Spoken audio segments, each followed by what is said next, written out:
Всем привет, на канале Тимур 11 ТВ. Сегодня мы продолжим для вас читать книжку «Хоббит». В прошлой серии мы остановились на том, что мы прочитали вторую часть главы, которая называется «Гроза разразилась». Сегодня нас ждет третья часть этой главы. Ну что, поехали?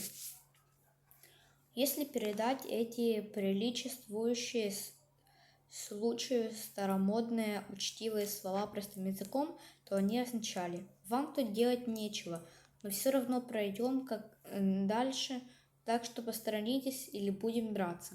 Гномы хотели протиснуться между горой и излученной реки, так как этот узкий переезжик выглядел наименно защищенным. Берд, естественно, отказался пропустить гномов к горе. Он твердо решил сперва дождаться золота и серебра в обмен на Аркенстон. Он не верил, чтобы Торин исполнил свое обещание после того, как получит столь значительное и воинственное подкрепление.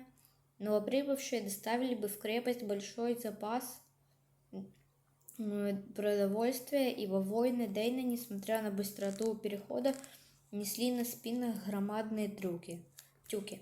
Когда осажденные выдержали бы многодельную осаду, а тем временем подоспели бы новые и новые гномы, так как родственников у Торина сохранилось много. Гномы могли также открыть другие входы и поставить там охрану, и когда осаждающим пришлось бы буквально окружить гору со всех сторон, а на это у них не хватило бы народу. Берд совершенно правильно угадал замысл гномов. Недаром летали взад-вперед между Торином и Дейном вороны, но путь гномам был пока прегражден, поэтому, как они не горячились, пришлось послам удаляться, бронясь себе в бороды. Берд сразу же послал к воротам своих гонцов, но никакого выкупа они там не обнаружили. Более того, в них полетело из-за стены стрелы, и они в испуге повернули обратно. В лагере у людей и эльфов поднялась суматоха, как перед боем. Гномы Дейна уже наступали вдоль восточного берега реки. «Простофилы», — усмехнулся Берд. «Так близко подойти под самую гору, они ничего не смыслят в надземной войне, привыкли воевать в рудниках. С их правого флага у нас спрятано в скалах много лучников и копьеносцев. Говорят, кольчуги у гномов хороши, но мы это проверим.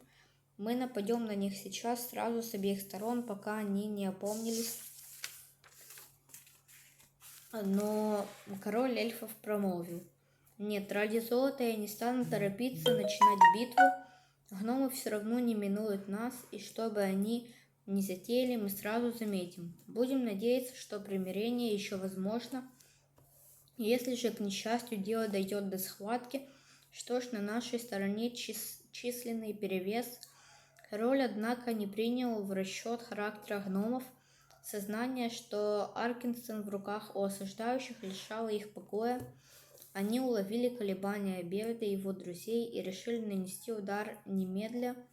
Внезапно, без всякого предупреждения, они молча пошли в атаку, заперли луки, засвистели стрелы, бой начался. И вдруг еще внезапнее наступила тьма. Небо закрыла черная туча, поднялся ураган и принес раскаты грома. Это накануне зимы. Молния осветила вершину горы, а ниже грозовой тучи появилась еще одна, черный вихрь, мчавшийся к горе не по ветру, а с севера, будто туча из птиц, настолько сплошная, что просвета между крыльями не было. «Стойте!» — закричал вдруг Гендальф. Он встал между наступающими гномами и рядами людей и эльфов и поднял руки. «Стойте!» — повторил он громовым и грозным голосом, и посох его сверкнул, как молния. Грядет ужас, увы, скорее, чем я думал.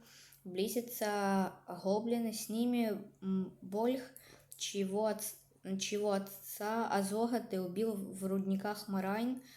О, Дейн, смотрите, над армией гоблинов несутся летучие мыши. Гоблины скачут на варгах, и варги у них в свите».